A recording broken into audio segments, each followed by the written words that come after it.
ফুটবলের সবচেয়ে বড় মঞ্চে উত্তেজনা এখন তুঙ্গে। প্রতিটি ম্যাচে বদলে যাচ্ছে হিসাব, বদলে যাচ্ছে সমীকরণ। বড় দলগুলোর সামনে যেমন শিরোপার স্বপ্ন, তেমনি ছোট দলগুলো লিখতে চাইছে ইতিহাস। আজকের বুলেটিনে থাকছে 3টি গুরুত্বপূর্ণ ম্যাচের বিশ্লেষণ। পর্তুগাল বনাম উজবেকিস্তান, ইংল্যান্ড বনাম ঘানা এবং ব্রাজিল বনাম স্কটল্যান্ড। কোন দল কোন পরিকল্পনায় মাঠে নামছে, কোথায় শক্তি কোথায় দুর্বলতা, সব বিশ্লেষণ করব আমরা। গ্রুপ পর্ব যত এগোচ্ছে ততই জমে উঠছে নকআউটের লড়াই। গত রাতে মাঠে নেমেছিল পর্তুগাল ও উজবেকিস্তান, ইংল্যান্ড ও ঘানা। আর বাংলাদেশ সময় আগামীকাল ভোরে মুখোমুখি হবে ব্রাজিল ও স্কটল্যান্ড। আজকের আয়োজনে থাকছে ম্যাচ রিভিউ, ট্যাকটিক্যাল বিশ্লেষণ, দলের শক্তি দুর্বলতা এবং সম্ভাবনার হিসাব। গত রাতের ম্যাচে উজবেকিস্তানকে 5-0 গোলে বিধ্বস্ত করেছে পর্তুগাল। শুরু থেকেই বলের নিয়ন্ত্রণ নিজেদের কাছে রেখে আক্রমণাত্মক ফুটবল খেলেছে ইউরোপিয়ান জায়ান্টরা। মিডফিল্ডে দ্রুত পাসিং, উইং ব্যবহার এবং হাই প্রেসিং এর কার্যত কোনো সুযোগই তৈরি করতে পারেনি উজবেকিস্তান। টেকনিক্যাল বিশ্লেষণ দেখলে পর্তুগাল খেলেছে 4-3-3 ফরমেশনে। মিডফিল্ড ত্রয়ী পুরো ম্যাচ নিয়ন্ত্রণ করেছে। ফুলব্যাকরা ওভারল্যাপ করে আক্রমণে বাড়তি মাত্রা যোগ করেছে। বল হারানোর পর মাত্র 5 থেকে 6 সেকেন্ডের মধ্যে কাউন্টার প্রেস করেছে দলটি। অন্যদিকে উজবেকিস্তান 4-2-3-1 ফরমেশন ভেঙে পড়েছে মাঝমাঠে। ডিফেন্স ও মিডফিল্ডে দূরত্ব বেড়ে যায়। ট্রানজিশনে ধীরগতি দেখা যায়, ফরওয়ার্ডরা পর্যাপ্ত সার্ভিস পায়নি।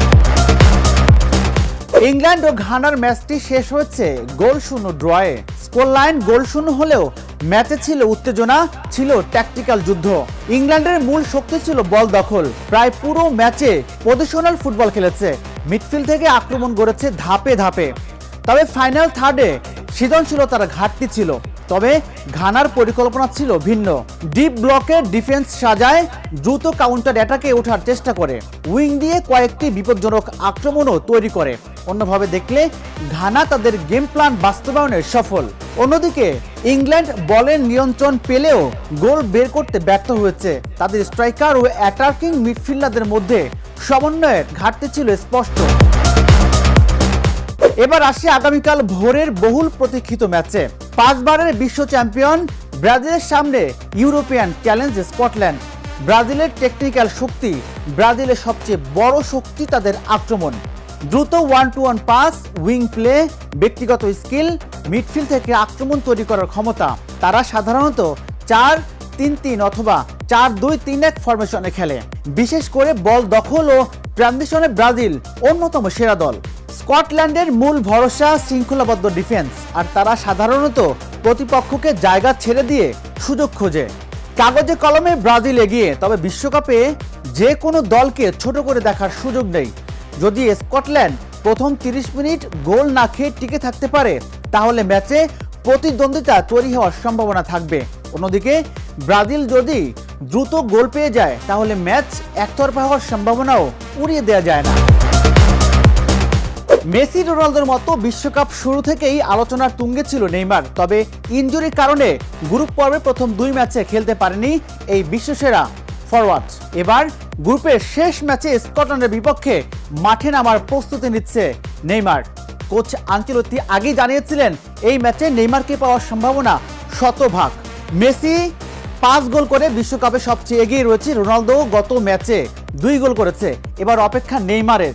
নেইমার মাঠে নামলে কতটা গোল করতে পারবে, কয়টা গোল প্রতিপক্ষ জালে দিতে পারবে।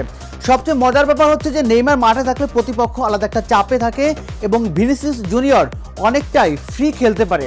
কারণটা হচ্ছে নেইমারকে মার্ক করার জন্য কয়েকটা প্লেয়ার ব্যস্ত থাকে। এই সুযোগটা কাজে লাগাতে পারে ভিনিসিয়াস জুনিয়র। তিনি কিন্তু অলরেডি বিশ্বকাপে গোল করেছেন, স্কোর করেছেন, ব্রাজিলের পক্ষে দুর্দান্ত ফুটবল খেলছেন। এবার কিন্তু নেইমার আর ভিনিসিয়াস জুনিয়র দুজনে মিলে কিন্তু ব্রাজিলকে একটা উড়ন্ত ছন্দ বা উড়ন্ত একটা ফর্ম এনে দিতে পারেন। সেটার দিকেই তাকিয়ে থাকবে পুরো ফুটবল বিশ্ব।